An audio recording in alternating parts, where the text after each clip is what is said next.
Ya estamos, ¿ok? Entonces, esta semana ya estamos ya en la segunda unidad de nuestro sílabo, y vamos a iniciar esta unidad con el tema de la ecología política, ¿ok? Una de las principales cuestiones que nos preguntamos cuando hablamos de ecología política es sobre sus significados o sus posibles significados.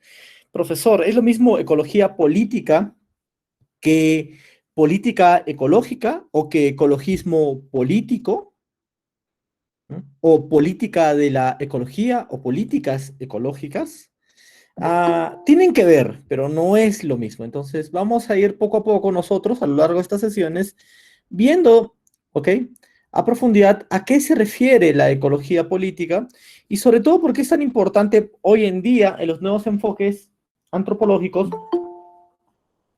para el estudio del entorno, del medio ambiente, pero también de las ciudades, porque hay una ecología política urbana.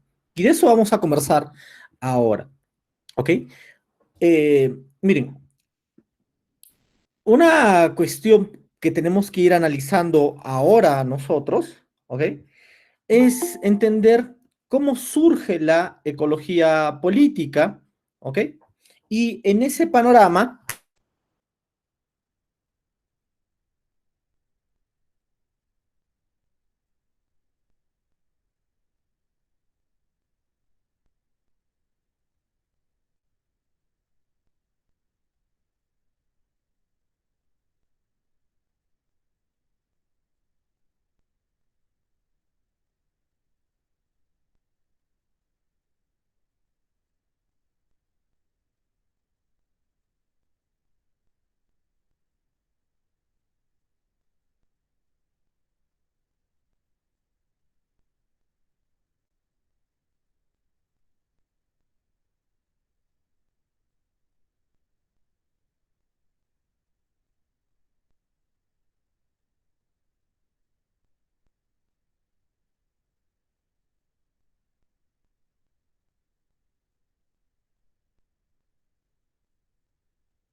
¿Cómo están, jóvenes? Disculpen, había un corte de luz y se reinició el router.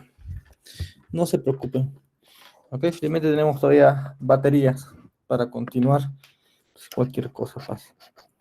Ok, ya está. Vamos a continuar. Entonces, estábamos hablando sobre ecología política. Vuelvo a compartir mi pantalla con ustedes. Ok.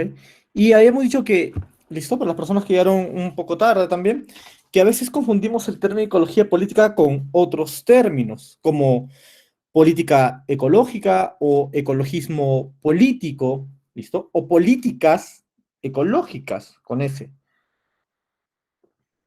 ¿listo? Inclusive otros autores, ¿listo? Lo confunden como Guattari, por ejemplo, como poéticas, ¿no? De la ecología política. En fin, pero eso lo vamos a ir viendo poco a poco, ¿ok? Ahora, quizás nuestra primera pregunta es, ¿cómo surge la ecología política? ¿Listo? Hay algo, hay un movimiento intelectual, hay un acontecimiento histórico, un evento trascendental que hace que la ecología política no surja a inicios de siglo, pero sí surja después de la década de los 50. Pues sí, son bastantes causas por las cuales surge la ecología política. Primero hay que ir entendiendo que se va desarrollando desde finales del siglo XX, del siglo XIX, perdón, del siglo XIX, y gran parte de la década del siglo XX, todo un movimiento ecologista, tanto desde la sociología, la antropología, o la misma disciplina que se conoce a sí mismo como ecología, con una de sus ramas que es la ecología humana. ¿Listo? Nosotros hemos ido estudiando algunas de esas propuestas teóricas sobre ecología, ¿ok? Pero más allá de todo este gran engranaje de propuestas teóricas para explicar la relación entre hombre y naturaleza, ¿ok? Am, Hay una transformación muy importante que se da, ¿listo? Desde el surgimiento o la aparición de la electricidad. ¿Y qué tiene que ver la electricidad con esto? ¿Ok, profesor? Miren, ah, cuando la electricidad aparece, ¿listo? Y empieza a masificarse a inicios del siglo pasado, ¿listo? ¿Ok? Eso permitió la expansión de las ciudades, conjuntamente con los modelos de sociedades industriales, ¿no?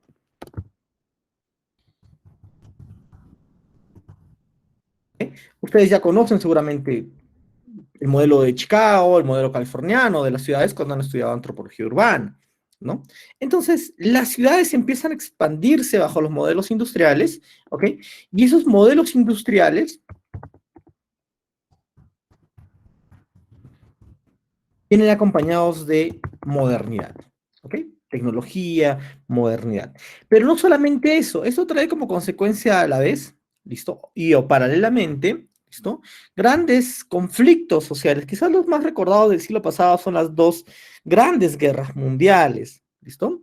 El uso y la creación de armas de destrucción masiva, como la bomba atómica, las armas nucleares, pero también, ¿listo? Algunas cosas interesantes, ¿listo? Como la masificación de aparatos electrodomésticos dentro de los hogares, ¿ok? La necesidad de consumo energético fósil por parte de las naciones, sobre todo las naciones industrializadas, ¿listo? Esto principalmente marcó que en la década de los años 70,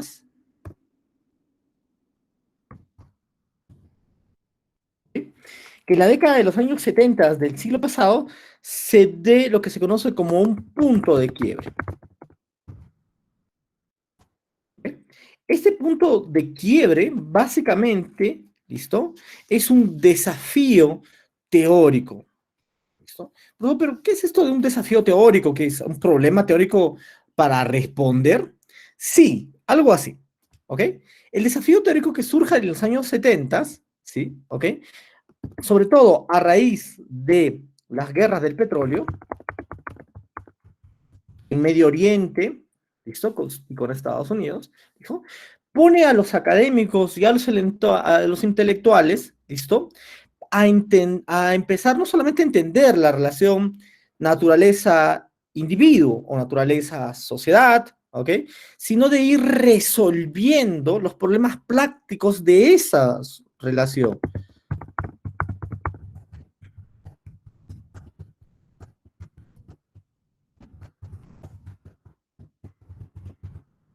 ¿Ok?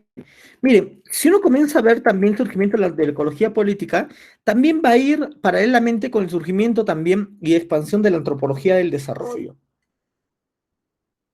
¿Listo? Pero, o de la antropología aplicada mejor, ¿ok? Para no ser tan específicos en todo caso. ¿Ok? ¿Listo? Entonces, ¿listo? La resolución de problemas prácticos en la vida, ¿listo? De los individuos, conjuntamente con su entorno, es un punto de debate teórico muy importante. ¿Ok? ¿Listo? Y al respecto, hay textos muy interesantes que yo les recomiendo leer porque una de las principales cuestiones que la academia propone, ¿ok? Es cuál es el rol de los intelectuales.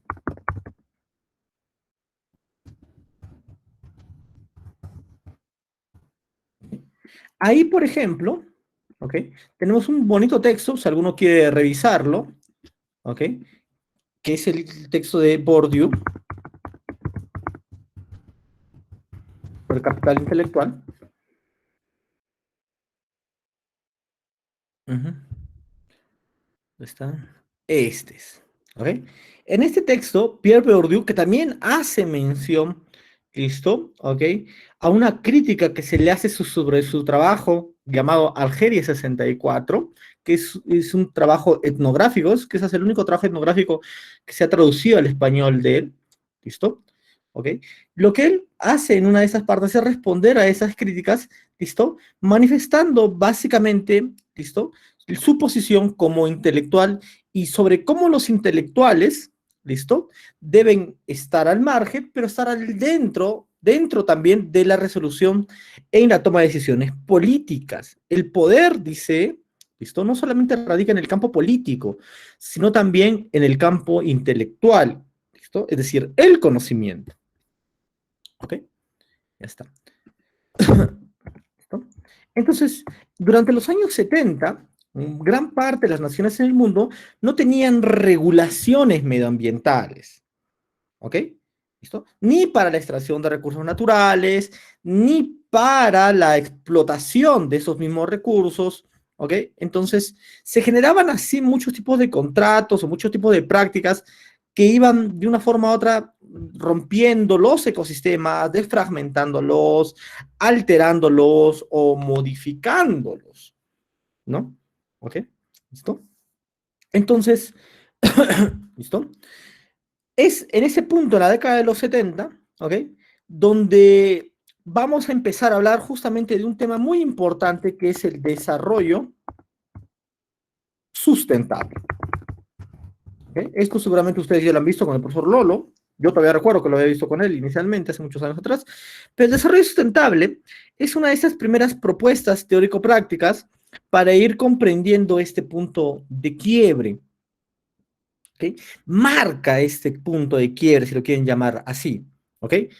El concepto, ¿listo? Y la metodología denominada desarrollo sustentable.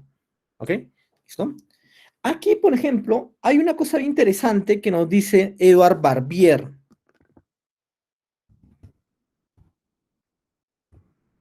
Es un gran ecólogo político de la época. ¿Listo?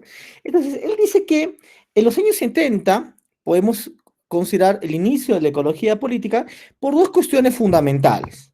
¿Ok? Hay un acercamiento hacia las necesidades básicas.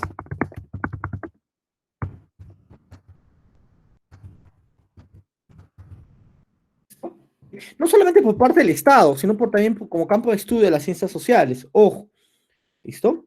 ¿Ok? Y segundo, una necesidad de considerar o de incluir, ¿listo? La variable medioambiental en el desarrollo de las naciones.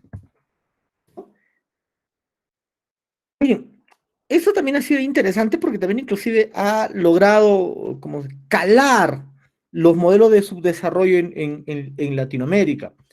¿Listo? Profesor, pero en los años 60, mediados de los 60 y 70, ¿no estaba todo eso de la teoría de la dependencia, de la dominación? Sí, pero más allá de lo que digan los antropólogos economistas de la teoría de la dependencia y la dominación y su triángulo sin base, ¿listo? Hubo propuestas paralelas, por ejemplo, ¿listo? Basados en lo que Barbier menciona. Una de ellas, ¿listo? Es la de Manfred Magnif. ¿Alguno de ustedes ha escuchado de Magnif? Este caballerito acá. Manfred Magnif. Cuando han visto Antropología del Desarrollo,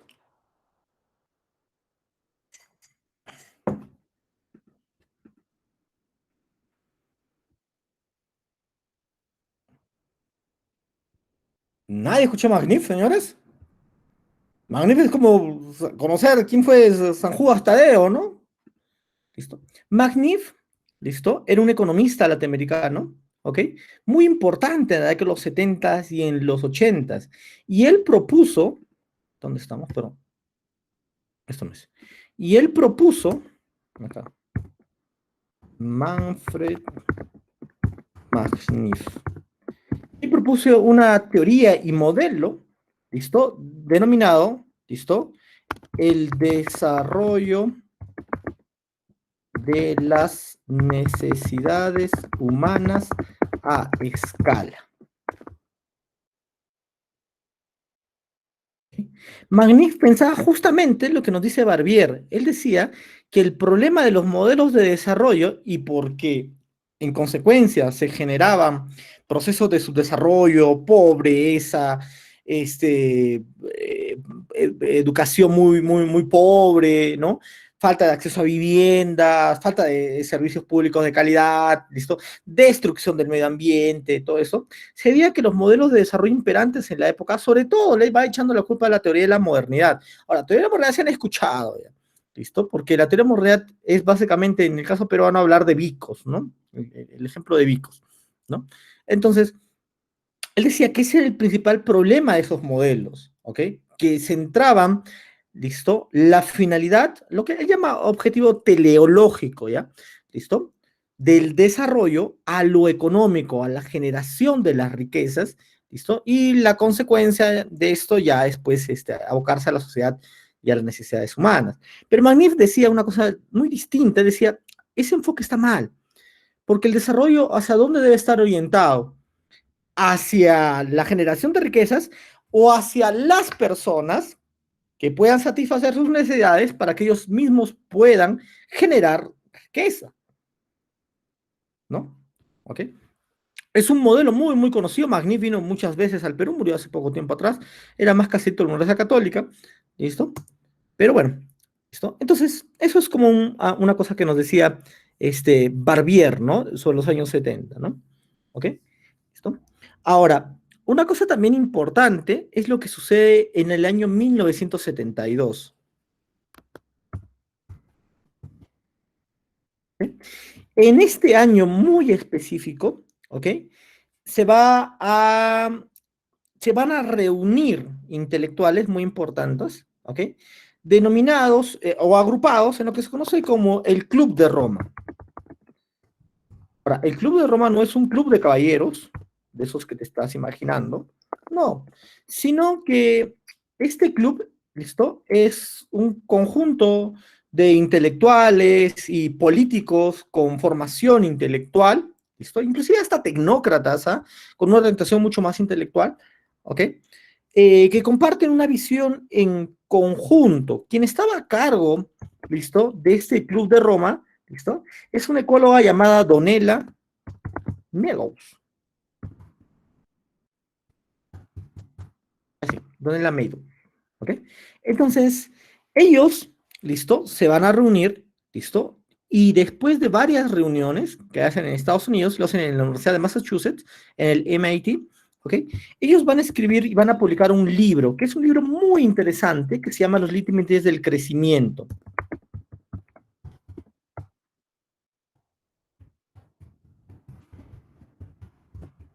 Traducido al español, ¿no?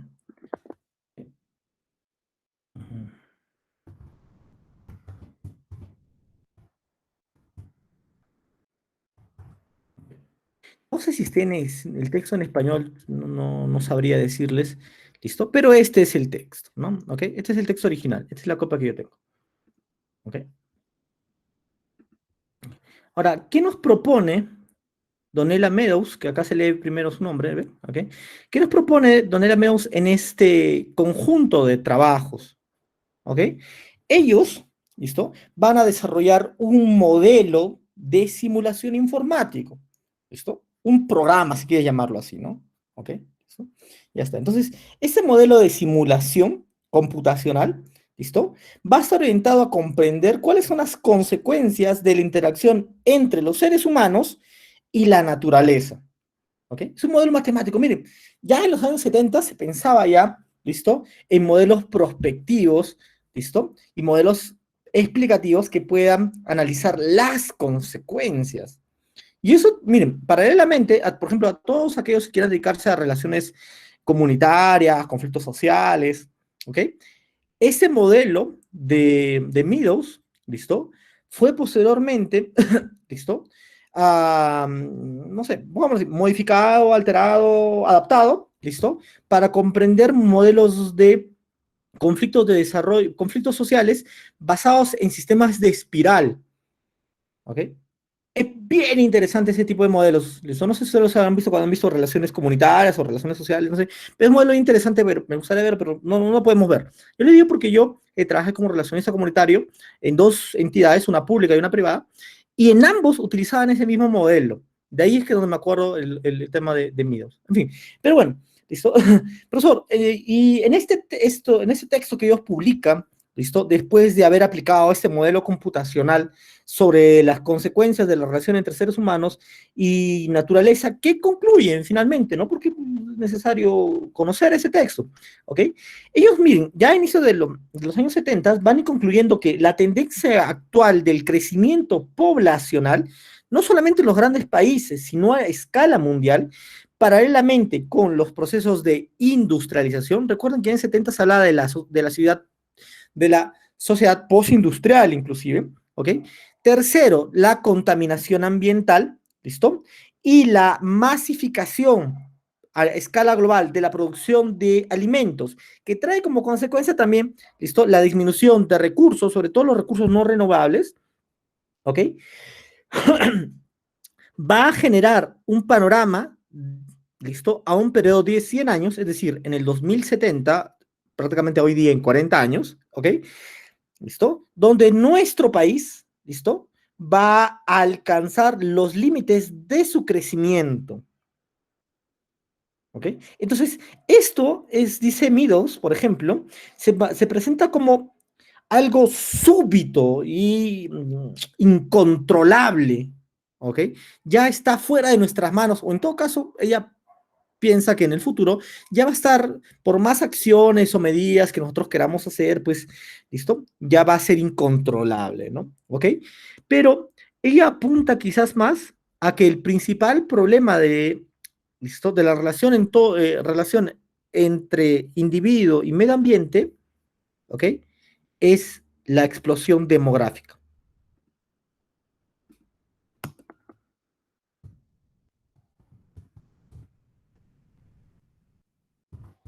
Eso hay que llamarlo también el crecimiento poblacional. Miren, y esto es también sumamente interesante analizar cómo hemos crecido, porque a veces los antropólogos, miren, pensamos en términos de culturas, pero no vemos, visto que la cultura se sitúa en espacios poblados, ¿ok? Me refiero en términos de cantidad, ¿listo? Metodológicamente, la antropología ha carecido de un abordaje apropiado para la comprensión de estudios, ¿listo? A escalas mucho más macro, ¿no? Y eso ya lo tenemos muy claro y nadie se hace problema de eso, ¿no? ¿Ok? Por eso gran parte de los estudios antropológicos que terminan siendo a escalas mayores terminan siendo estudios macrosociológicos, por ejemplo, ¿no? ¿No? En fin, ¿listo? Pero a lo que voy, ¿listo? Miren, un dato bien interesante que nos menciona Ripley. Ripley es un demógrafo. ¿Listo? No sé si ustedes recuerden, ¿listo? A Ripley.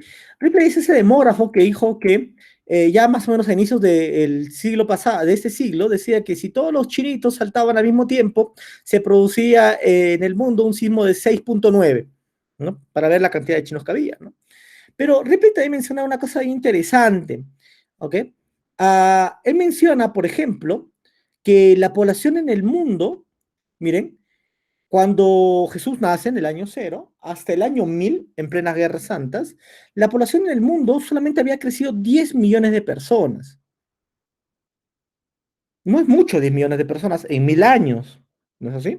Es relativamente muy poco, ¿ok? Que es quizás la población que tiene Lima hoy en día, Bolivia, mucho más lo que tiene Paraguay, ¿no? ¿Ok? ¿Listo? Pero, ¿listo? De 1700, ¿listo? 50 a 1800, la población crece en 250 millones de personas. Pero de 1980 al 2000, ¿ok? La población crece en 1.600 millones de personas. ¿Ok? Y obviamente Ripley, igualmente que coincidiendo con Meadows, pues mencionan que, listo, ser más no siempre es, ni significa ser mejor, ¿no? ¿Por qué? Porque los países que más han crecido en el mundo no son países ricos o adinerados, muy por el contrario, si uno comienza a ver la línea de crecimiento poblacional en Europa, hay un decrecimiento, a diferencia de las otras áreas o continentes en el mundo, ¿ok? Pero ¿listo? ¿Ok? Si uno comienza a examinar qué países o qué regiones del mundo crecen más, se va a ir dando cuenta que son las áreas o regiones o países pobres las que condensan la mayor cantidad de población en el mundo. Es decir, empieza a generarse una especie de correlación entre a más gente, mayor concentración de pobreza y por ende otro tipo de problemas sociales, por ejemplo, ¿no? ¿Ok? Bueno, entonces, cuando se publica este texto, Los límites del crecimiento, por parte de Meadows y toda su gentita del Club de Roma, ¿ok? Se va a abrir un debate muy importante. Este debate va a estar centrado en, primero, ¿qué hacemos desde la política? Es decir, ¿qué hacen los tecnócratas, los políticos, los técnicos? ¿Ok? ¿Cómo empezamos a comprender la historia? ¿No? Necesitamos una nueva metodología para entender los procesos históricos, ¿listo? Y finalmente, ¿listo? Un debate sobre los conflictos sociales y ambientales. ¿Sí? Si alguno de ustedes en algún momento, como le decía, sea orientarse al estudio de la conflictividad social en nuestro país, yo le recomendaría, o sea, si quiere estudiar o ser parte de un grupo específico, yo le recomendaría dos lugares, ¿no? ¿Listo? En el Perú, obviamente, ¿no? No en otro lugar. ¿Listo?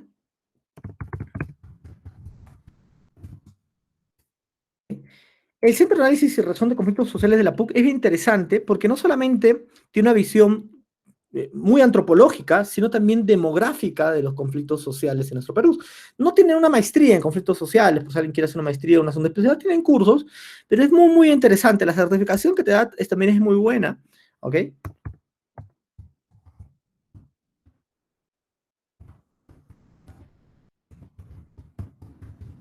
Y un segundo lugar, si alguno de ustedes quiere ver, es la maestría en solución de conflictos de la Universidad San Martín. Tiene muy buenos especialistas, ¿listo?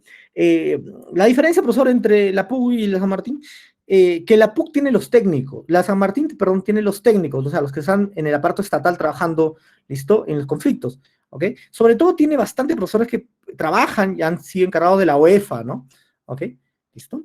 Y la PUC pues tiene mucho más académicos que investigan conflictos. Esa es la distinción, pero ambos son muy buenos, ¿no? Ya está.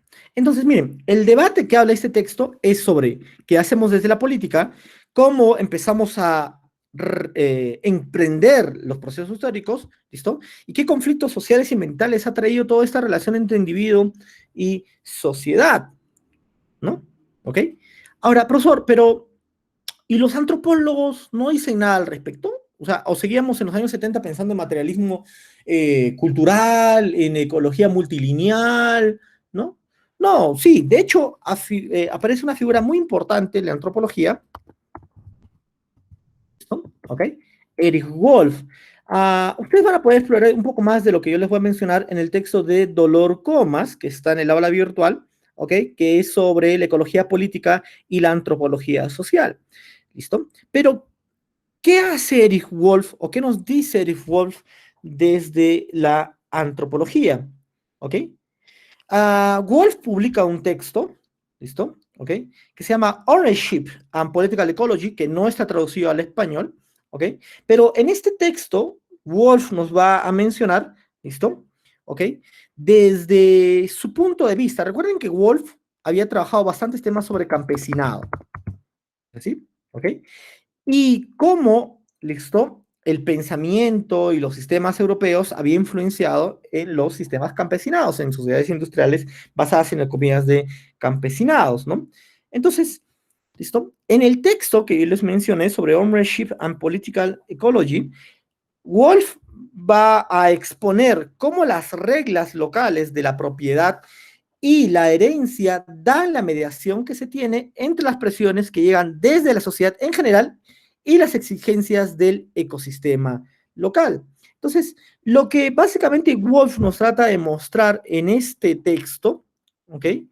Es que durante esta década de los años 70, ¿ok? En el ámbito académico falta, ¿listo? Un concepto que pueda vincular, ¿ok? La acción política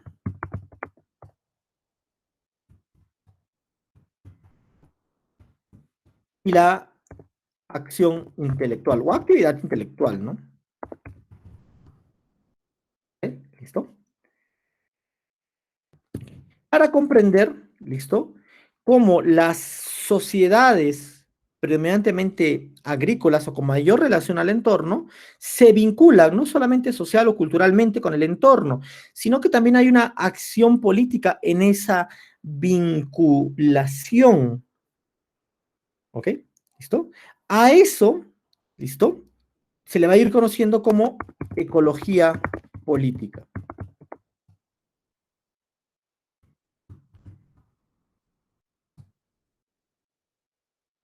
¿Listo? Ahora, profesor, ¿ecología política lo cree Erich Wolf? No, es un término que ya venía de antes, pero con otro significado. ¿Listo? En los años 30, en los años 30, ¿ok? Frank Thorne se llama. Frank Thorne, ¿listo? Que era un ecólogo también en aquel entonces, ¿listo? Él es el quien propone el término ecología política, ¿no? ¿Ok? ¿Listo? Sin embargo, en aquel entonces no se entendía muy bien, ¿listo? Lo que son trataba de mostrarnos sobre ecología política, porque básicamente Thorne propone una especie de política pública para, ¿listo?, regular el crecimiento de la modernidad y el avance del progreso, ¿ok? Eso que es un sentido un poco distinto al que nosotros lo entendemos hoy en día. Pero Wolf lo que va a hacer es rescatar, ¿listo?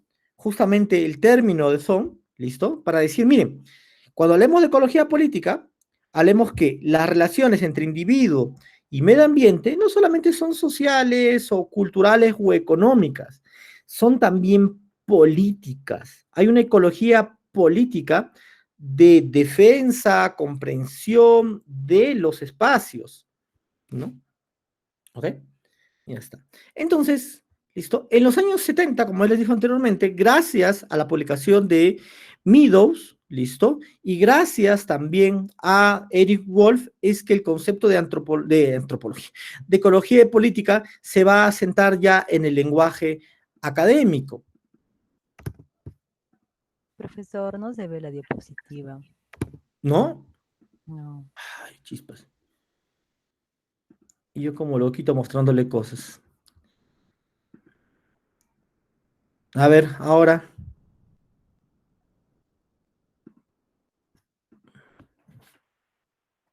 Ya se ve, profesor. Gracias, señorita. Después de media hora de hablar como un loco, recién, ¿no? Bueno, eso demuestra, ¿listo? El interés que también tienen por la carrera, ¿no? No se preocupen, jóvenes. Ya pronto saldrán de la escuela o conseguir trabajo. En fin, vamos a continuar. ¿Listo? Entonces, ¿listo? Ya en los años 70, gracias a lo de Meadow y a lo de Wolf, ¿listo? Es donde encontramos nosotros el punto de inicio de la ecología política, ¿ok? Como les digo, es un punto de inicio desde las ciencias sociales y de la interdisciplinaridad que ya está formándose, pero también en el campo de la investigación, ¿ok? ¿Listo? Pero, profesor, ¿esa es la única forma de comprender el término ecología política? No, hay muchas definiciones de ecología política.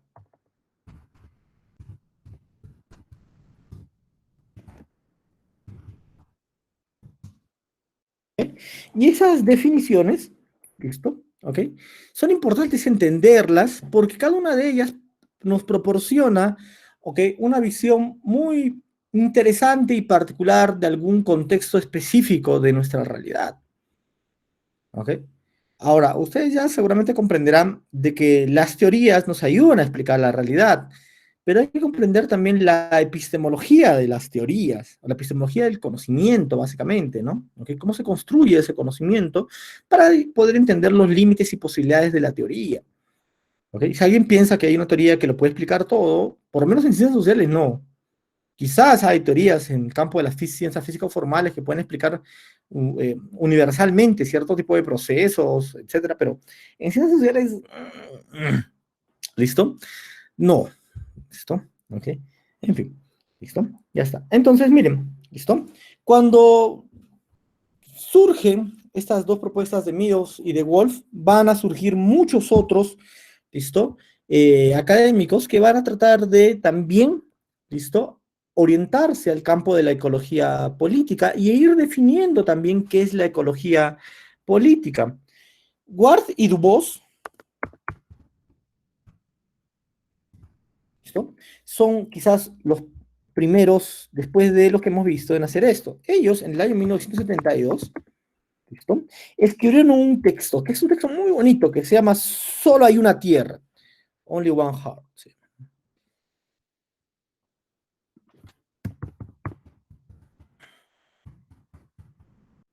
No, el corazón no, Earth. Equivocarme del inglés. No, solo hay una tierra. Ahora, no sé si ahora es en español el texto, ¿no? En fin. Pero en ese textito, ¿listo? Lo que propone Ward y Dubos, ¿listo? Es primero ir preguntándose cómo vinculamos lo académico con lo político, ¿no? Recuerdan lo que nos había dicho Dubos, ¿no? ¿Ok? ¿Cómo vinculamos esto? ¿Ok? Y ellos mencionan, ¿ok? Que quizás la mejor forma de generar un debate más grande en el campo político y académico es por medio de la diplomacia, de la acción diplomática. Pero no cualquier tipo de diplomacia, sino una diplomacia, ¿listo? Vamos a decir, una diplomacia mundial, ¿no? En torno al debate ambiental, ¿listo? Pero también, ¿listo? Que esto permita la generación, la gestación de movimientos ambientalistas mucho más contemporáneos en la época, ¿listo? ¿Ok? Y finalmente, ¿listo? Desde ahí se pueda generar críticas, ¿listo? Hacia los modelos, ¿listo? Y a las políticas estatales sobre, ¿listo? Medio ambiente. ¿Ok? Es un texto, ¿listo? Por ahí seguramente lo pueden encontrar. Y ya está. Entonces, recuerden, Worf y Dubos, ¿listo? Emplean la diplomacia para abrir el debate sobre las consecuencias y el quehacer político en torno al problema medioambiental. ¿Se dan cuenta? Ya que en los años 70 comienza a surgir el concepto ya de problema medioambiental dentro del lenguaje académico. ¿Recuerdan ustedes, por ejemplo, las exposiciones que hemos tenido los viernes? O las lecturas y los autores que hemos estado revisando. ¿Cuántos de ellos, listo, evocan, perdón, páginas o párrafos hablando sobre el problema medioambiental, como la comunicación, como la contaminación, por ejemplo, ¿listo? Eh, Carencia de recursos, Nadie todavía. ¿Listo? Y es justamente lo que decía Bourdieu, ¿no? ¿Ok? El problema es que muchos intelectuales asumen que por su mismo rol de intelectual, pues no tienen que tener ninguna participación o presencia en el campo de lo político o en las decisiones políticas, ¿no? Entonces, ¿listo? De una forma ser apolítico intelectualmente hablando, implica también que nuestras investigaciones o nuestras opiniones, ¿listo? Carezcan también de ese campo, ¿no? ¿Okay? Pero Warren y Dubos nos dicen, no, miren, ya está muy claro, ¿listo? El problema medioambiental es un problema que está presente y es inherente, ¿listo? Entre todos los individuos y la sociedad y la academia y la política en general, ¿ok? ¿Listo? Ya está. Entonces, miren, um, es así como se va iniciando pues una serie de investigaciones, básicamente estudios ecológicos, donde se va a ir puntualizando cuestiones sobre, por ejemplo, cambio climático, contaminación, biodiversidad, agotamiento de recursos naturales, el problema del petróleo, por ejemplo, ¿no? ¿Ok? Recordemos las guerras en Medio Oriente del año 72, ¿listo? Sobre el petróleo y la participación muy interesante de ay, ¿cómo se llama este tipo? Ay, me he olvidado, que ya soy viejito, ahorita me acuerdo y les comento. En fin, ¿listo? Pero ya, ¿listo? Comienza a ser un problema, ¿listo? Pero ese problema no es solamente lo que yo les estoy comentando, o sea, diversidad, cambio climático, ya no hay recursos, ¿no? Sino también es un problema entre las naciones, ¿ok? Es decir, guerras y conflictos armados. ¿Ok? Vamos a ir viendo así.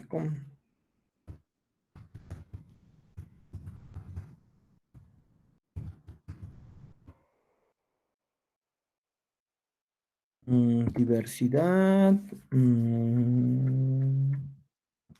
biodiversidad, cambio climático, biodiversidad, bioclimático, contaminación.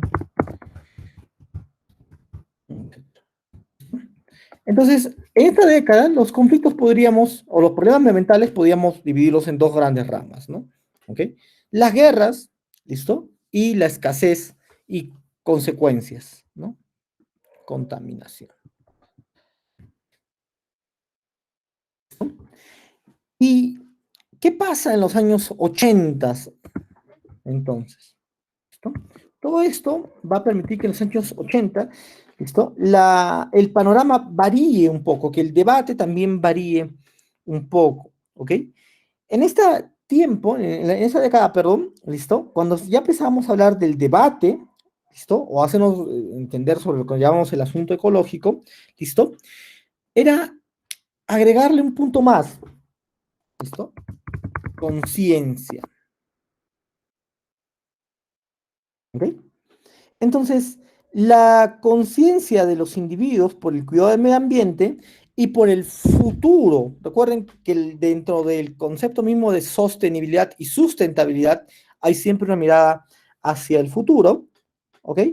¿Listo? Empieza ya a, pongámoslo así, a materializarse, ¿listo?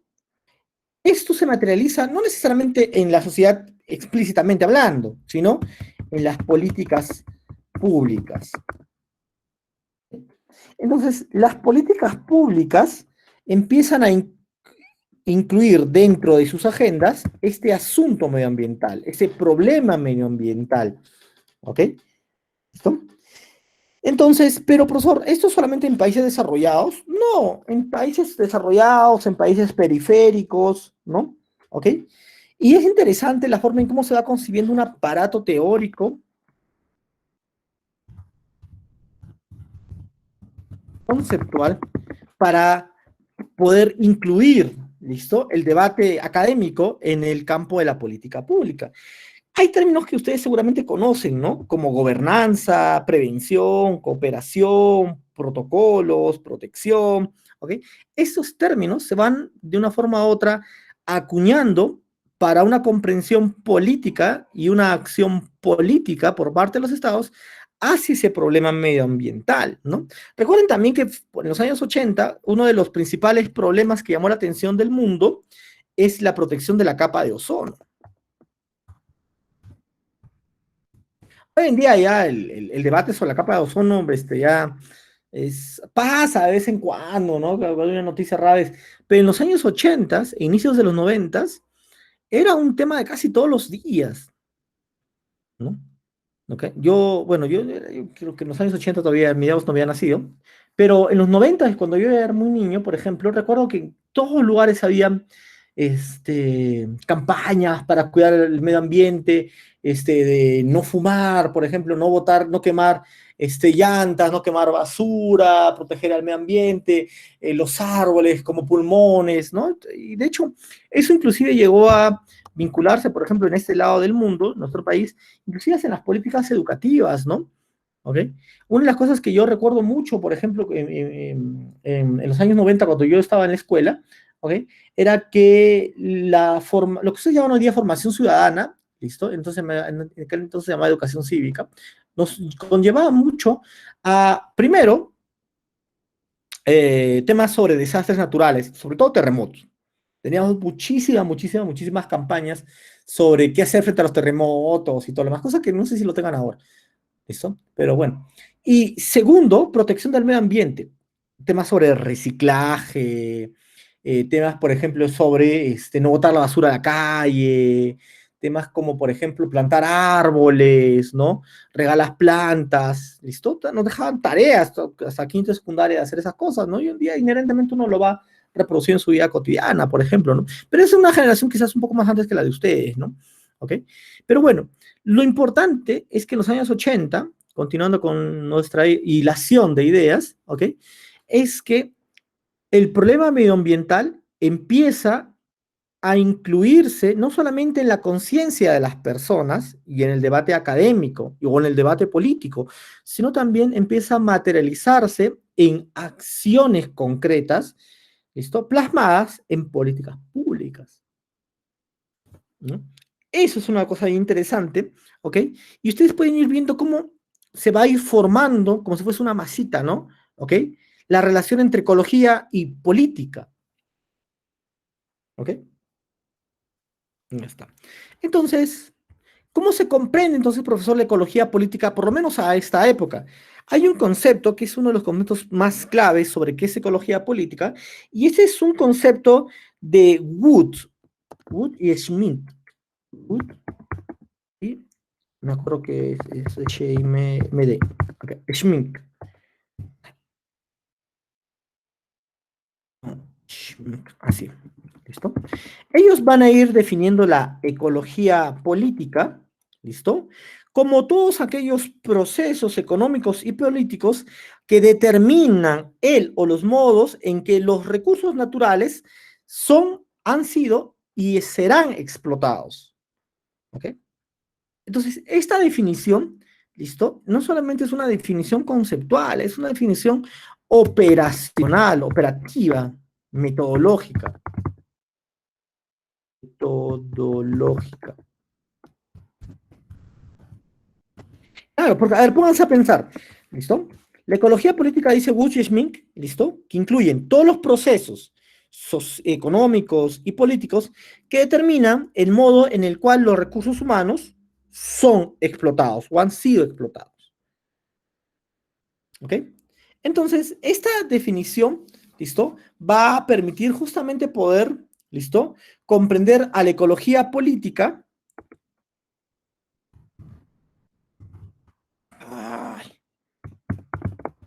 como una disciplina analítica. Esto podríamos llamarlo como el segundo salto. ¿Ok? ¿Listo? Porque la ecología política deja de ser un tema y pasa a ser una disciplina del campo científico. Disciplina. ¿Listo? Y eso es importante, sí, porque ya desde ahí, ¿listo? Tú le estás dando una epistemología, le estás dando una base teórica conceptual y le estás dando un carácter investigativo a la propia ecología política, ¿ok? Entonces, ¿listo? ¿Hacia dónde se orienta entonces, profesor, la ecología política, según nos menciona Wood y Schmink? ¿Listo? ¿Ok? Nos menciona básicamente, o nos orienta básicamente a comprender los impactos medioambientales. Que ha generado el hombre, sí, pero no el hombre como una cuestión singular, ¿no? El hombre como un individuo, ¿no? ¿Ok? Sino a partir, a partir de los modelos socioeconómicos, ¿listo? Que los países habían estado o tenían, ¿no? Como modelos de desarrollo, ¿ok? ¿Listo? Partir, ¿no? Entonces, recuerda lo que justo nos decía Magnif, ¿listo? ¿No? Él sin pensarlo, por ejemplo, ya operaba en este campo, ¿no? ¿Listo? Bueno, ya después ya se dio cuenta. ¿Ok? ¿Listo? Ya está. Entonces, miren, ¿listo? La definición de Wood y Smith, ¿listo? Nos ayuda a comprender el impacto en el medio ambiente a partir de las relaciones, ¿listo? Que establecen los individuos bajo modelos de desarrollo socioeconómico. ¿Ok? ¿Listo? Y es una definición bien interesante porque es una definición, jóvenes, ¿listo? Que se articula muy bien, ¿listo? A un marco teórico de políticas públicas, ¿ok? Más que a un marco de teoría social o teoría antropológica o teoría cultural, ¿no? ¿Ok? ¿Listo? Pero obviamente Bush y Smith no mencionan básicamente que es necesario tener una perspectiva solamente sociológica o economicista, no. ¿Listo? Recuerden que en los años 80 ya las nociones sobre interdisciplinaridad y transdisciplinaridad, sobre todo la primera, ¿ok? Ya estaban presentes ya en el lenguaje y quehacer académico. ¿Listo? Ya está. Entonces, así van avanzando los años 80 y llegamos a los años 90. En los años 90, ¿ok? Las definiciones de ecología política ya no se van a orientar a todos los modelos, ¿ok? Se van a orientar hacia un modelo muy específico de desarrollo económico. Es decir, ecología política, perdón, política y capitalismo. ¿Ok?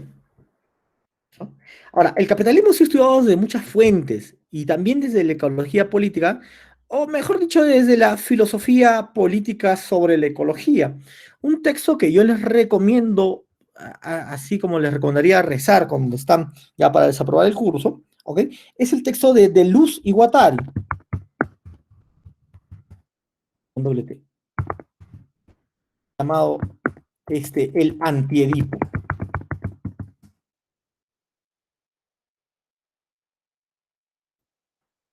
¿Ok? Ese texto, que es un poco complejo de leerlo, hay que ser bien sincero, hay que leerlo unas 2 o 3 veces. ¿Ok? Acá está. ¿Ve? Deleuze es el de la izquierda y Guattari es el de la derecha. Guattari sigue vivo, él ya habla, él ya tiene otro enfoque sobre ecología, ¿ya? Él habla sobre ecologías políticas. ¿Ok? Pero ya le mete temas de globalización y neoliberalismo, etc.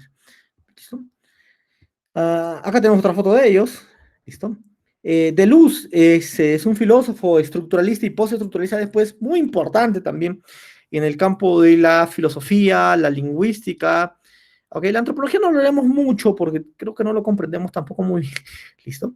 Okay. Si alguien quiere leer un texto de Deleuze muy bonito, no solamente es el de Deleuze, yo les aconsejo leer el texto sobre el ABC de Deleuze, que es una serie de entrevistas que le hacen, que es muy, muy interesante. Pero bueno, en este texto del Antiedipo, ustedes lo pueden encontrar en internet, yo lo descargué de ahí, me lo imprimí, ¿ok?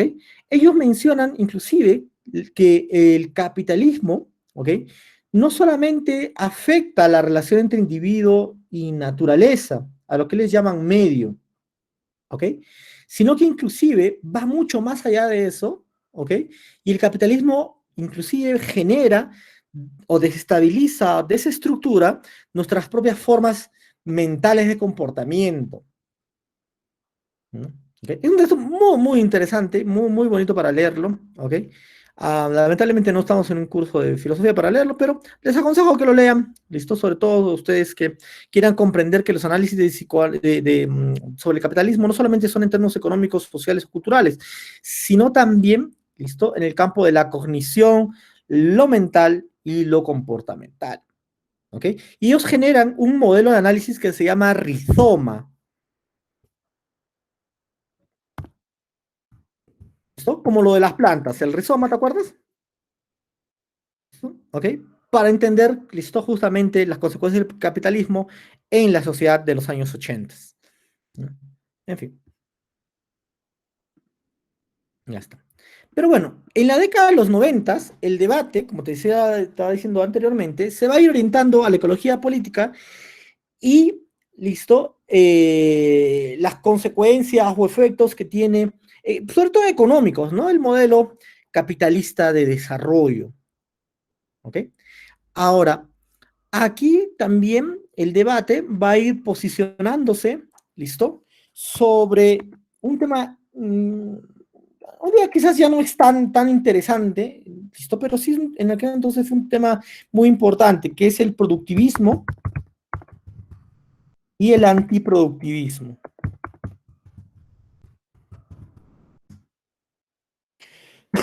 ¿Ok? ¿Listo? Entonces, profesor, ¿qué tiene que ver eso con el productivismo, el antiproductivismo? ¿Se produce o no se produce? ¿O hay producciones contrarias? ¿No? ¿Ok? Bueno, miren, básicamente, ¿listo? No se enfoca exactamente en el concepto de productividad, ¿ok? Sino en un análisis estructural de la sociedad, ¿listo? Que no deba o no pueda ignorar, ¿listo? El escenario, la coyuntura, la realidad, ¿ok? De las sociedades en aquel entonces, ¿ok? En aquel entonces todavía se pensaba en términos de sociedades industrializadas. Quizás hoy en día hablamos más de sociedades urbanas, sociedades globales, pero en los años 90, ¿listo? Se hablaba más de sociedades industrializadas para referirnos a este punto de acá, ¿listo? ¿Ok? Y cuando hablaban de sociedades industrializadas, ¿listo? Manifestaban también, por ejemplo, ¿ok? Que este tipo de sociedad generaba también un tipo de bienestar, ¿ok? Un bienestar que llamaban bienestar industrial, ¿listo? Pero la pregunta era, y aquí viene el antiproductivismo, profesor, ¿y qué pasa en las sociedades que no son industriales? ¿Se puede hablar de un bienestar industrial? ¿Ok? Ese era el debate, ¿listo? Central sobre ecología, política y capitalismo, ¿no? Entonces, a ver, vamos a ir recapitulando. El debate es, las sociedades industrializadas disfrutan de las comunidades de un bienestar denominado bienestar industrial, ¿listo? En la medida en que el mundo todavía, ¿listo? O gran parte del mundo todavía sin industrializar se está desindustrializando. Ese es el centro del debate, ¿listo? ¿Ok? Ya está. Entonces, ¿listo? Esto nos conlleva a pensar, por lo menos nos conlleva a pensar en este momento, ¿ok? Sobre cuál es el estado del capitalismo en los años 90. ¿Ok? ¿Hay un desbalance? ¿No hay un desbalance? ¿Listo? ¿Ok? ¿Qué pasa con esas sociedades, por ejemplo, que no son predominantemente capitalistas? ¿Ok? Pero son sociedades que proveen a las sociedades industrializadas ¿listo? Estas condiciones o parte de esas condiciones de bienestar, ¿listo? Y consumo, ¿ok? Hay un texto muy bonito, ¿listo? Que nos puede ayudar a entender esto como antecedente, Montoya. Producción parcelaria.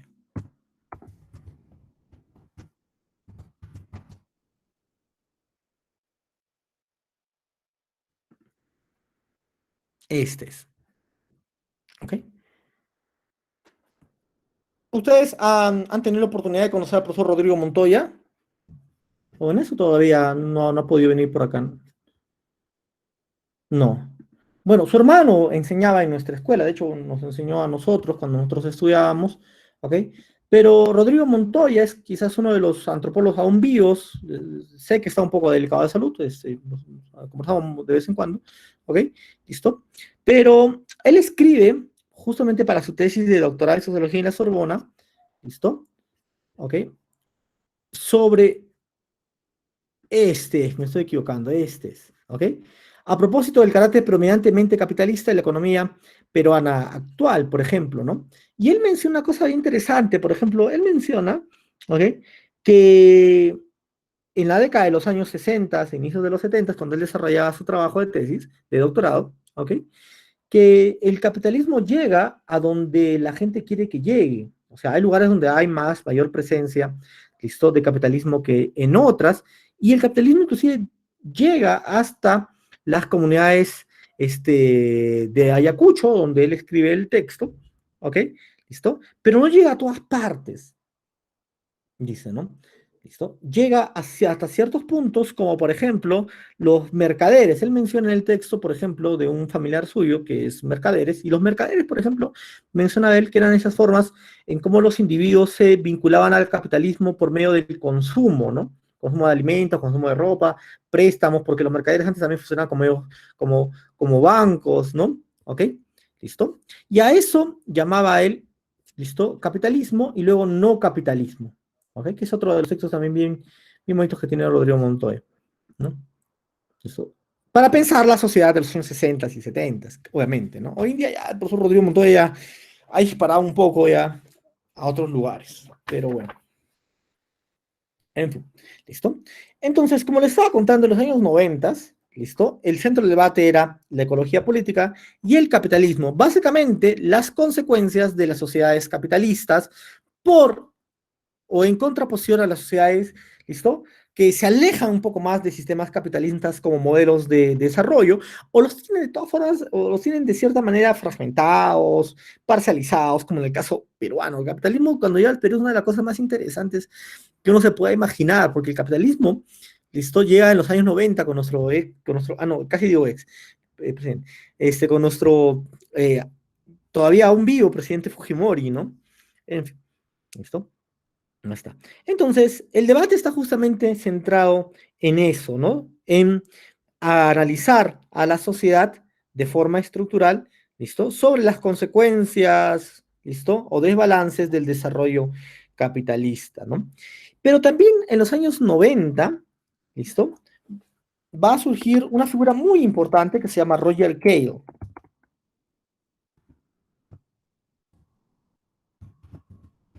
Que es ecólogo, es sociólogo también, ¿ok? No es antropólogo, ¿ok? Pero él nos va a decir que la ecología política, ¿listo? Tiene que definirse como un enfoque, ¿listo? Un enfoque compartido, ¿listo? ¿Listo? Pero compartido ¿por qué? Compartido por la economía política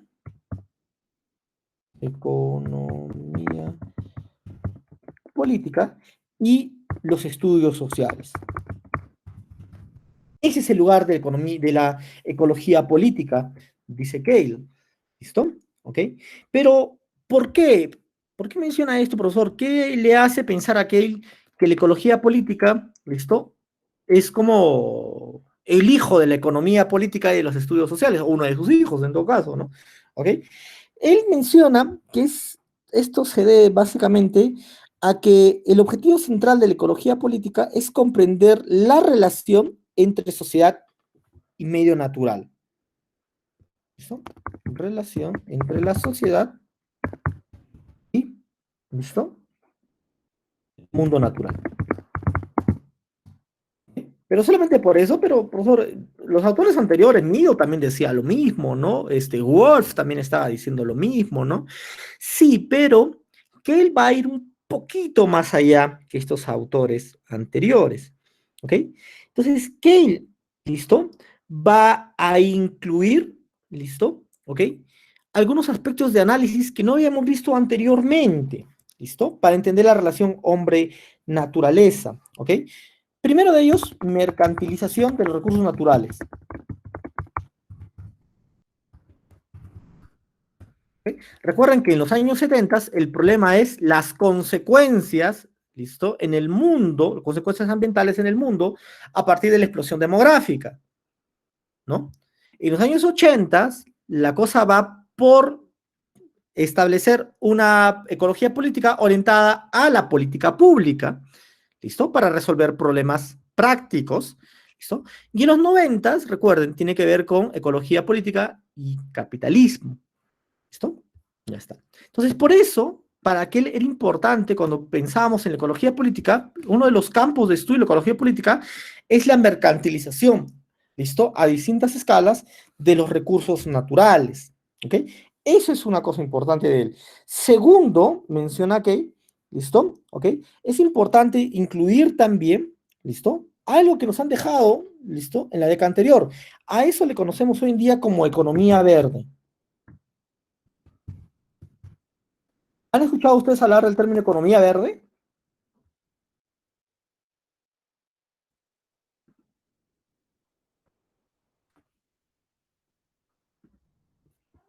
A ver, Catherine de Llana.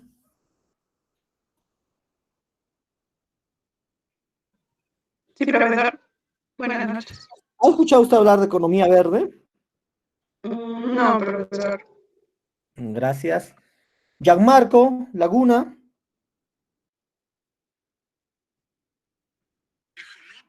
Profesor, Sí, la misma pregunta, caballero.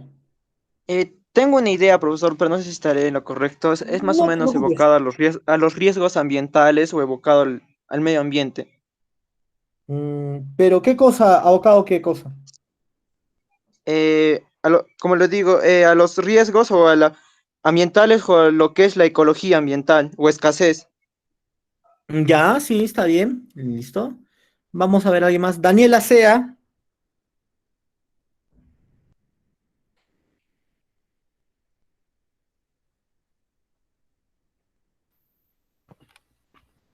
Profesor, tampoco he escuchado, pero tengo una idea de lo que podría ser. Sí, compártamela, por favor. Mm, Ya, se lo imagina como un enfoque Ujú. ambientalista en el que Muy tratan bien. de reducir los riesgos ambientales y la escasez ecológica. Sí, igual que con el compañero, muchas gracias, Newton. La economía verde está orientado justamente al tema de la escasez. ¿Listo? ¿Ok? Pero hay algo también importante que agregarle. Vamos a poner acá. Falta recursos. Ay, qué estás haciendo. ¿Cómo lo podemos poner esto? A ver, para que pueda encajar muy bien. Mm, bueno, así no, escasez de recursos. ¿Ok? Pero también está orientado al tema del bienestar. Esa es la segunda parte, ¿listo? De cuando nosotros pensamos en bienestar, ¿ok? Porque una de las cosas importantes que propone la ecología, de la economía verde, ya no como propósito, sino como finalidad, ¿listo? Es reducir las desigualdades. No, pero eso no es un modelo de desarrollo, no, no es un modelo, es un enfoque, ¿listo? ¿Ok? Hay otros enfoques, ¿listo? Mucho más contemporáneos, o mucho más recientes, como el enfoque de sostenibilidad del desarrollo humano, que seguramente ustedes también lo vieron cuando vieron temas de desarrollo, ¿listo? O de antropología de desarrollo, ¿ok? Ya está. Entonces, este es un segundo punto que Cale pone sobre la mesa, ¿no? ¿Ok? No solamente es interesante o importante hablar sobre el problema de acceso a recursos, de escasez de recursos, ¿listo? ¿Ok? O la destrucción de estos, sino también, ¿listo? ¿Cómo podemos acceder a niveles de bienestar mucho más elevados, ¿ok? Que puedan ir reduciendo las desigualdades, ¿no? Se van dando cuenta cómo se va formando en 70s, 80s esa, ese matiz político, ¿ok? ¿Sí? No sé si se pueden ir viendo cómo se va a ir formando, por ejemplo, y estamos hablando de desigualdades, bienestar, ¿no? ¿Ok? ¿No? Entonces, miren, para que él hay una preocupación muy importante, no solamente por el problema del medio ambiente, sino también por el desarrollo, por los modelos de desarrollo y el impacto que tienen, ¿listo? Sobre los ecosistemas, ¿ok? ¿Listo? Y él dice, miren, no podemos escapar del capitalismo, o sea, hay que tenerlo ya presente, ¿no? No podemos escapar, ¿ok? ¿Listo? Pero lo que sí podemos hacer es generar, ¿listo? vamos a decir, una economía verde, ¿listo? Que pueda vincular positivamente medio ambiente y capitalismo. Y el ser humano, obviamente, en el centro de los dos, ¿listo? ¿Ok? Y él, por ejemplo, habla de un concepto interesante que se llama negocios ambientales. ¿Ok? Mire, y vamos a hacer un paralelo, ¿no? Y esto me recuerda una cosa interesante que surge en los años 90 a partir de esto de las economías verdes, ¿listo? O de las economías paralelamente también llamadas sociales, ¿no? ¿Ok? Y es, ¿cómo se llama esta cosa?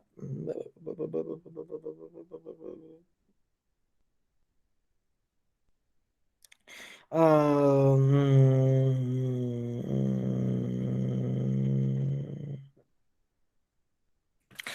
empresas culturales.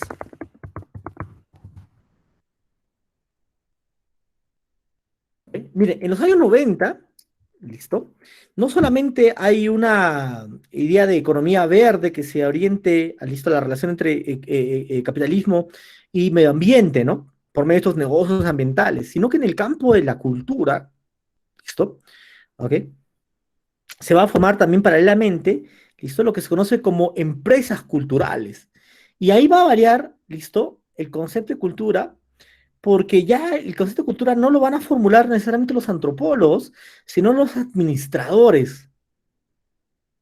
¿Listo? Y el concepto de cultura, por ejemplo, se va a entender como habilidades, capacidades y competencias. ¿Listo? Que los seres humanos o que las personas desarrollan, ¿listo? Para gestionar, administrar, ¿listo? Sus valores y conocimientos culturales, ¿listo? Bajo sistemas de mercado.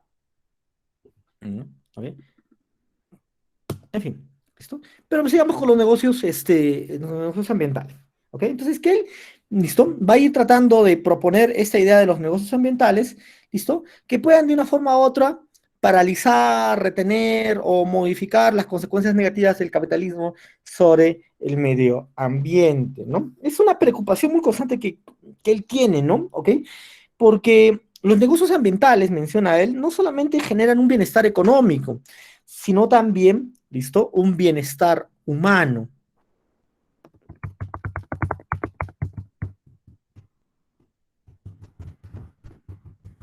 Y por ende, un bienestar ambiental.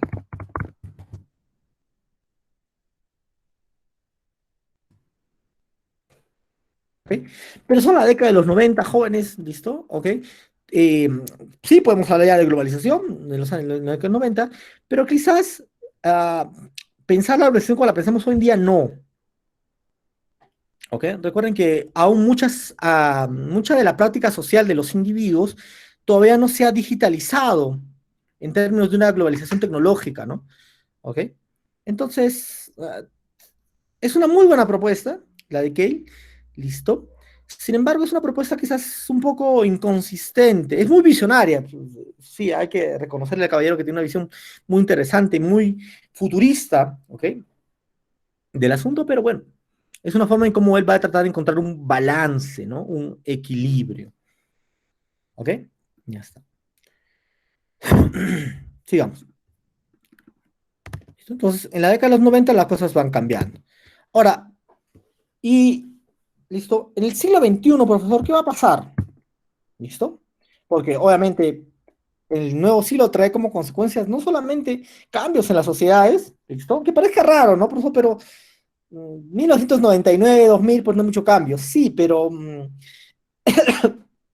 en el debate académico hay muchos cambios muy importantes y sobre todo en lo que nosotros hablamos sobre ecología política en este caso, ¿no? ¿Ok?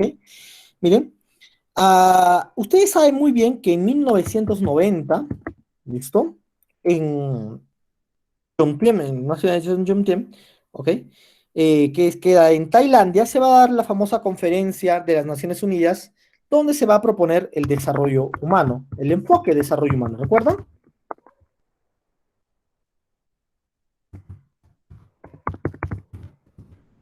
¿Alguien recuerda qué es el concepto de desarrollo, el enfoque de desarrollo humano? Preguntaremos. John Quispe Ivana,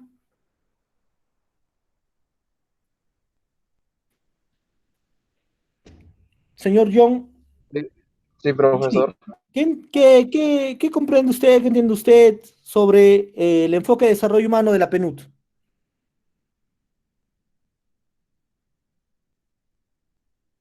No, no conozco, profesor. ¿Nunca ha escuchado el enfoque de desarrollo humano? Ya, no está bien. Desarrollo humano. Señorita Mirela Milagros. No, profesor, pero quería decirle si ya nos podría tomar el examen. Sí, vamos a terminar con esto, ¿ok? Aquí. Ya, igualmente, señorita Mirela, ¿qué entiende usted por desarrollo humano? ¿Qué cosas, lecturas ha tenido? ¿Qué se consigue por desarrollo humano? La propuesta de la PNUD, ojo, ¿ah?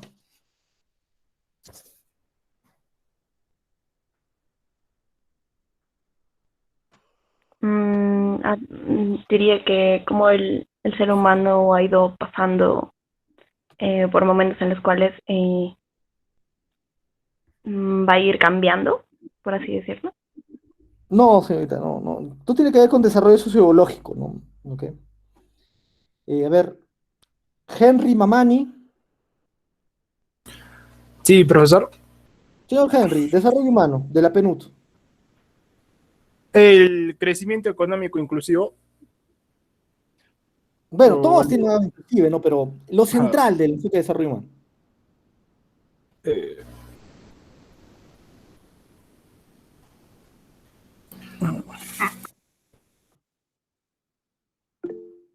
Señor Oscar. Sí, profesor. Yo entiendo por desarrollo humano, viene a ser aquellas, es unas oportunidades que tiene la persona para, en lo que se refiere a calidad de vida y Ujú. acceso justamente a temas de esa naturaleza, con el tema económico, el tema educativo, el tema de residencia, el tema de accesos a servicios, ¿no? A trabajo, relaciones de producción, a fin de que logren, pues, ¿no? Alcanzar una calidad de vida y que esto se mide, obviamente, ¿no? Ujú. Esto es una propuesta ya a nivel internacional, es Así es. decir, los países apuntan a lograr ese concepto de desarrollo humano. En mi opinión personal es como un elemento fundamental para llegar al concepto de Estado moderno o modernidad de los estados contemporáneos. Esa es mi Muy bien, percepción. señor Oscar. Lo ha hecho muy bien. Pero hay que tener mucho cuidado cuando hablamos de modernidad, ¿ya? Porque la modernidad, en términos de teoría social, nos sitúa 100 años atrás, ¿ok? Pero bueno, esa es otra cosa que vamos a ver después. Pero justamente como dice Oscar, ¿listo? Más que un modelo de desarrollo, es un enfoque de desarrollo, ¿ok? Llamado desarrollo humano, cuya eje central son las oportunidades, ¿listo? La generación de sistemas, ¿listo? De oportunidades a la población, ¿ok? Hoy en día, todos los países, casi todos los países en el mundo, tienen el enfoque de desarrollo humano, ¿ok? Como parte de los modelos de desarrollo que constituyen su quehacer político, ¿listo? Y gubernamental. Quizás Corea del Norte no lo tenga, ¿no? Pero todos ya conocemos Corea del Norte, ¿no? ¿Ok? Pero sí, o sea, por lo menos los países afiliados a las Naciones Unidas conciben el desarrollo humano como un enfoque importante para mejorar, como ha dicho Oscar, la calidad de vida de las personas, el bienestar de los individuos, por medio de tres tipos de oportunidades básicas, ¿ok? Salud, educación y trabajo, ¿ok? Y de hecho hay indicadores muy específicos para esto, ¿listo? Se llama el IDH, ¿no? El Índice de Desarrollo Humano, pues realmente se mide, ¿listo? Los desarrollos de los países hoy en día. Antes, de los 90 lo medíamos en función del PBI, ¿no? El Producto Bruto Interno, pero porque el modelo era económico, ¿no? Entonces había que medir el desarrollo en función de la riqueza, ¿listo? Hay países como Finlandia, Suecia, Austria, cuyo índice de desarrollo humano, su IDH está entre, el índice va, ¿listo? De -1 a 1, ¿ya? ¿Ok? ¿Listo? Si quieren ponerlo así, es un índice. Entonces, ellos tienen índices, por ejemplo, de 0,98, 0,97, 0,96, ¿no? El Perú, en su último informe, ¿listo? Alcanzó o sea, después del análisis, listo, cerca al 0,5, no estamos por la mitad todavía, por eso estamos muy atrás, a pesar de todas las cosas que se han trabajado por esto, ¿no? Bueno, el enfoque de desarrollo humano, listo, como toda propuesta, listo, va a tener que tener cierto cambio, ciertas modificaciones, listo. Luego se van a generar subenfoques de desarrollo humano, por ejemplo, desarrollo humano relacionado a temas de crecimiento urbano, ¿ok? Desarrollo humano orientado al enfoque de género y desarrollo humano, ¿ok? Pero en la década del 2000, o sea, 10 años después de la formulación de las ideas principales sobre desarrollo humano, ¿ok? ¿Listo? Vamos a hablar del desarrollo humano, ¿listo? Bajo un enfoque de sostenibilidad.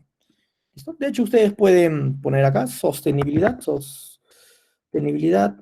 desarrollo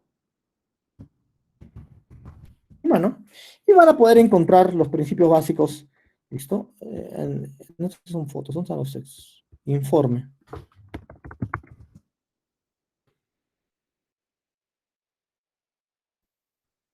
Aquí, por ejemplo. No van a encontrar, ¿listo? Entonces, ¿listo? En los años 2000 va a surgir justamente este enfoque para orientar el desarrollo humano, algo que no estaba estipulado inicialmente. ¿Listo? Acá está, ¿ve? Bueno, este es del 2011. Sostenibilidad, desarrollo humano. ¿Ok? Entonces, recuerden, los tres principales sistemas de oportunidades que propone el desarrollo humano originalmente es salud, educación y trabajo. Pero como la sociedad avanza, los problemas también se van haciendo públicos y las agendas van cambiando, se va a incluir ciudades, se va a incluir género y se va a incluir a los 2000, ¿listo? El medio ambiente. ¿Ok? Entonces, desarrollo humano y medio ambiente. Ahora, un consejo, jóvenes, si alguno de ustedes está pensando trabajar en el sector público, sobre todo en proyectos de desarrollo, ¿ok? O orientarse a la gestión pública, desarrollo humano debe ser como su pentateuco, ¿no? ¿Ok? Es decir, estos los libros, los 4 libros básicos del Antiguo Testamento, ¿no? ¿Ok?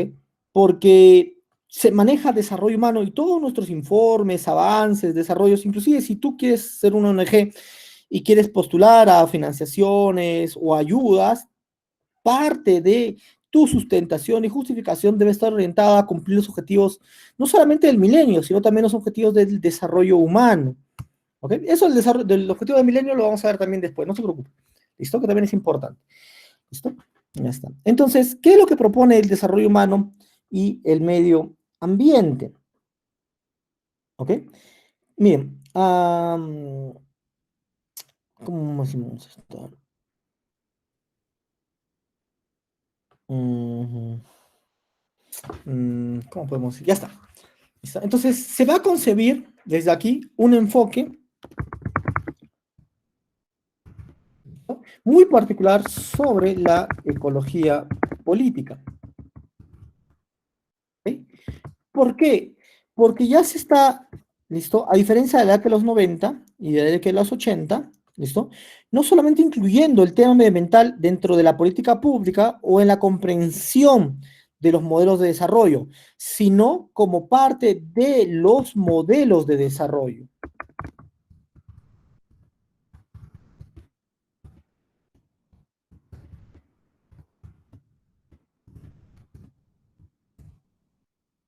Socioeconómico. ¿Ok? ¿Listo? Entonces, pero aquí hay una cosa también sumamente importante que no había antes. El enfoque de desarrollo humano, como indicó su compañero, ¿ok? Es un enfoque, bueno, sí, que tiene presencia internacional, ¿ok? Entonces tiene un alcance internacional y ese es un enfoque que va a ir en esa misma sintonía, ¿no? ¿Ok? Es un enfoque basado en acuerdos y convenios internacionales. ¿Ok? Entonces ya no es solamente un enfoque que les recomiende a los países o a las naciones, ¿listo?, resolver sus temas medioambientales, sino ya es un trabajo relativamente compartido. ¿Ok? Y ahí, por ejemplo, la política internacional, ¿listo?, juega un rol muy importante, porque es necesidad de este enfoque, ¿listo? Proteger la integridad, ¿listo? No solamente de los sistemas sociales, sino también de los sistemas ambientales que coadyuven a un desarrollo de las naciones, pero también a un desarrollo a escala global. ¿Ok? Ya está. Bien, nos vamos a quedar aquí, ¿listo? Ya está. Por favor, ¿dónde? Espera, ahorita vamos a convertir. Esperen un segundito, nos vamos a quedar acá. Dutic, Unsa.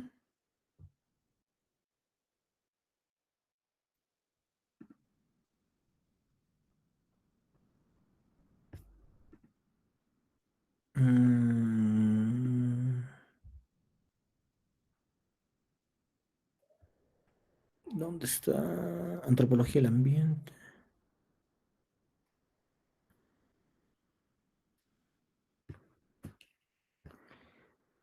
Ya está. Por favor, para mañana, ¿listo? Lean el texto de Chao sobre política ecológica o ecología política. Es un texto muy, muy pequeño. ¿Ok? ¿Listo? Porque ya el texto nos plantea una discusión sobre el siglo XX, sobre todo. ¿Ok? Entonces, por favor, revisen el texto de Chao sobre ecología política y política ecológica, porque también les haré algunas preguntas, ¿no? ¿Listo? Al respecto. No estoy pidiendo que hagan un resumen, hagan un comentario crítico, un mapa conceptual, no. Solamente que lo revisen, léanlo, ¿listo? Hoy en la noche o mañana, ¿listo? Y mañana vamos a ir conversando sobre eso, ¿ok? Ahora, de la señorita que me había comentado su examen y el señor que estaba faltando, no vamos a poder tomarlo ahora porque ya se nos ha pasado un poco de tiempo. Le dije que me avisaran 10 minutos antes de las 7, me avisó 10 minutos después de las 7. Por favor, mañana iniciamos ¿a qué hora? 7:20 empezamos. Sí, profesor. Ya. Entonces, 7:20 en punto les voy a tomar, ¿ok? Al señor y a la señorita 7:20. Y con el resto de la clase, 7:30 empezamos clases, ¿ok? ¿Listo? Para que ya no se queden sin su nota. ¿Listo? Entonces nos quedamos aquí, por favor, entonces con el resto del salón nos vemos mañana a las 7:30 y con los dos señores, con el señor y la señorita a las 7:20 de la noche, ¿ok? Por favor, puntuales, señorita, estimado también, por favor, ¿listo? ¿Listo? No quitarnos bastante tiempo de las clases, ¿ok? Cuídense, que les vaya muy bien y nos vemos el día de mañana.